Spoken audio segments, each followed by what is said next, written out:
You are listening to I Am Refocused Radio with your host, Shamaya Reed. This show is designed to inspire you to live your purpose and regain your focus. And now, here's your host, Shamaya Reed. Hey, welcome to I Am Refocused Radio. We are here once again, and guess what? You know what time it is. It's that time of the month. We have a returning guest, Miss Sandra Farhart. She's representing Magnolia Realty, and today we're going to talk about a review. Yeah. So it's a pop quiz for all y'all. So for those in the back who haven't been paying attention, guess what? We're going to do a review of buying and selling. So Sandra, good morning, and how you doing? Good, Shamaya. How are you? Doing awesome, man. Good. For our audience, you're going to give us a nice little review of buying and selling. I'm going to let you have the floor. Great. So, we've been talking about different things to prepare, just some different facts going on. Probably the biggest thing for all of your listeners to know is I think that there's this mentality that this housing craziness is going to stop and the house prices are going to plummet, and that's not probably going to happen. Is it slowing down a teeny bit? Maybe, but in slowing down, honestly, for me, that just means that we're maybe getting a little bit more back to normal, if you will. And normal, I'm all for that.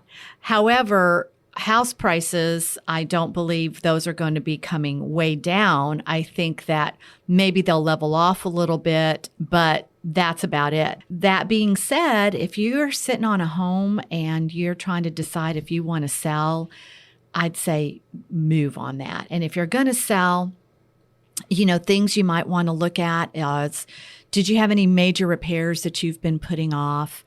Go ahead and do that. Take care of that.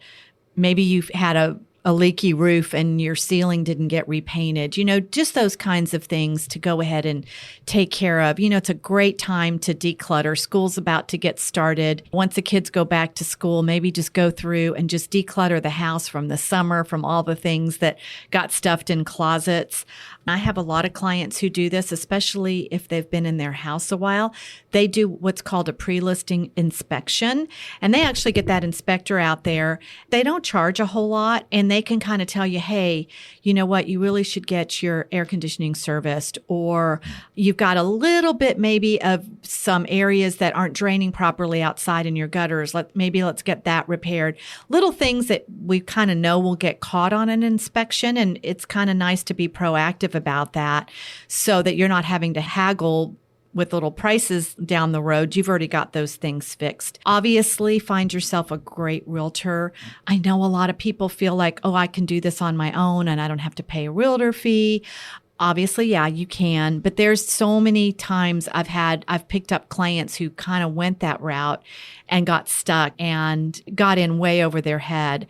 Really, it's a small price to pay for somebody to take care of all of that paperwork for you, to do a lot of the legwork for you, to use their expertise to help you to get the best price for your house and to close quickly and just to be taking care of you. A good realtor will also help you to get great photos of your listing. And so you definitely, I kind of cringe a little bit when I sometimes try to go look at a house and I can tell that they're iPhone photos, that the camera's sideways and the lighting is just horrible. And the first thing I think of is how that realtor is bringing such a disservice to their client. You might have to invest a little bit for a good photographer, but I cannot tell you how much difference it makes in how many showings that you're going to get, because people want to go see that house when they see the photos.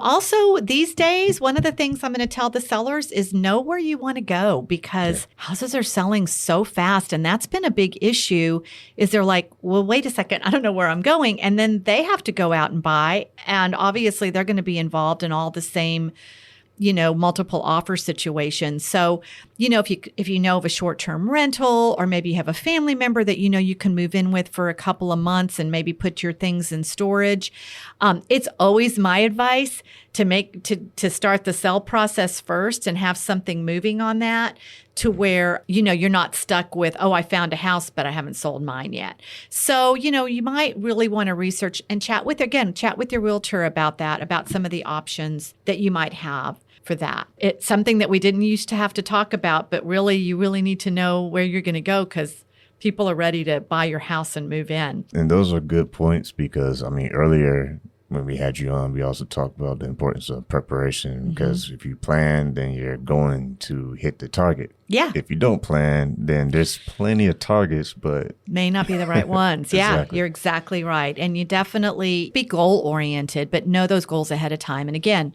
back to a realtor, they're going to help you to set those goals and to keep those goals in focus. On the buy side, other than obviously finding yourself a really good realtor, just FYI, what some people don't realize, two things. Number one, on the buy side, if you secure a realtor, they're not having to pay for the most part. I know this crazy market, sometimes there are some issues, but the realtor fees come from the sell side. So you should not have to worry about that. Don't go out on your own. You will get taken advantage of, especially if there's a good agent on the sell side. You want to be represented. And so make sure that you have an agent that's going to represent you. And that's even, which a lot of people don't realize this, when you're going to buy a new build. Like if you go to one of these builders in town that have subdivisions, and they've got these quote unquote specials going on. Again, they're going to pay the realtor. You don't have to pay the realtor. They may tell you something different, but have a realtor with you. It's really amazing when I walk into some of these new subdivisions and meet with a builder rep. They just kind of take it a whole lot more serious when they know that my clients have representation. And they're not mad about it at all. They welcome the representation. It's just most people think, oh, I'm just buying this new build. I don't need anybody to help me. But we make sure that your lending's going correctly. People don't realize that you can bring in your own inspector, and just because it's a new house doesn't mean there's not problems. And so you want to get that privately inspected. Just a lot of tips like that a realtor will help you with, whether you're buying a pre-existing home or a home that's brand new. Get yourself a good lender. You can ask your realtor, again, for a list of lenders that maybe they've worked with. You go out and interview your lender, but come to the process with a pre-approval letter. Pretty much since I've started real estate, I don't think I've seen any offer instructions that don't say, hey, we want a letter showing that your client can really purchase this house, because it does happen sometimes that people come and they think that they've got these caviar dreams, but maybe they don't quite have that budget. And, the lender's going to be real with us and say, okay, here's where they are. This is where their credit score is. This is what they're going to be able to tell you what you qualify for as far as interest rates, because some people think, oh, the interest rate is 2.75. Well, maybe you've had a little trouble with your credit in the past, and you may not be able to qualify for that. It's not a big deal, but you definitely want to know going in, this is what my interest rate's going to look like. This is what I'm able to borrow. Maybe if I wait 3 more months and I pay off a couple of credit cards, that interest rate will go down. My credit score will go up. A lender's going to be able to help you with all of that. So really, really make sure that you've done your research with lenders and with realtors on the buy side. And that also can help the person when they get with you, find out where they can start looking, right? 100%. And it makes it so much easier for us. I love showing houses. I could show you houses all day long. Yeah. But if you walk in and it's like, okay, oh, I love this house, but it's $300,000 over my budget. Well, we don't need to be looking at that. And I certainly absolutely do not like showing clients homes that I know that they can't get. It's a waste of time. There are great houses in every price point. So if you think, gosh, I'm going to wait 4 or 5 years because I want the big house, I will tell you, I believe if you buy a house that's a little bit better in your budget right now, you keep up with it. You can always move. You're going to move in 4 or 5 years and you're going to make some money. You're going to make some money. So get out of that rental, start investing that money today, make that an investment, and you'll be amazed in 5 years what you're going to be able to get. I mean, really, I see it a lot where I have clients who start at a certain place and then boom, 5 years later, 3, 4 years later, even they're selling that house and they're getting that equity and putting it into a better house. That's the way it's always gone. I think for whatever reason, we're trying to skip some of those steps. And I'm saying, let's be patient. Let's get what you can get today and make it the best house ever and make great memories in it. And then let's put it on the market in a few years and get you something better. Well, once again, talking to Sandra Farhart, she is representing Magnolia Realty. And like you were saying throughout this whole interview, is all the pieces on the board, because there are some pieces that the individual may not see that a professional will be able to see. Exactly. Based on your expertise and Right. experience. Right. What else would you like to tell our listeners, wrapping this up, as far as what can they expect when they call you and set an appointment to get the ball rolling? So what they can expect is we're going to chat a lot. I'm going to give them all the information basically that we just talked about. I'm going to ask if they've got a lender. If they're selling, I'm going to ask if I can, make an appointment to come see their home, or if they want to FaceTime me and walk me through it so I can give them some tips on, hey, this bedroom is beautiful, but maybe it's got a little bit too much furniture in it, or it's a little dark. Let's figure out how we can brighten it up. I love that people have family pictures all over their house, and it's great, but sometimes less is more. And so, we would talk about that. The final thing I'd like to leave everybody with is we get an update once a month for how the housing market looks in San Antonio. And like the last one I got, which was up through the start of August, there was 721 homes sold in August, in that week of July, last week of July. The median home price was $305,000 and the average home price was $378,000. When I started real estate 5 years ago, those numbers were in the mid twos.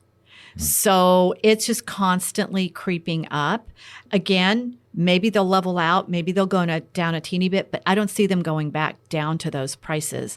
So my last piece of advice is don't wait. If you really feel in your heart that you want to make a move, whether it's to sell and to buy, if you've been renting and you think, can I do this? People are amazed at what they can do when they just start it. And you know what? It's not going to hurt my feelings if we start this process and we all decide, maybe in 6 months you're ready. That's fine. At least you've got that goal that we talked about. And then the most exciting thing I see, and I think we've talked about this before, and I'll leave you with this, is that when I sit at the closing table with a new buyer who's usually bought their first home, I can't tell you how many times they say, I'm paying less in my mortgage than I paid for rent for these last 3 or 4 years. And now they're investing that money. It's not just, a rental that they don't see any of that money back. This is something they're going to see back at tax time. This is something they're going to see back when they go to sell. It's going to come back to them plus. Yeah, you can't sell an apartment. Exactly. So anyway, don't wait. I probably have said that so many times in our times together, and I can't reiterate that more.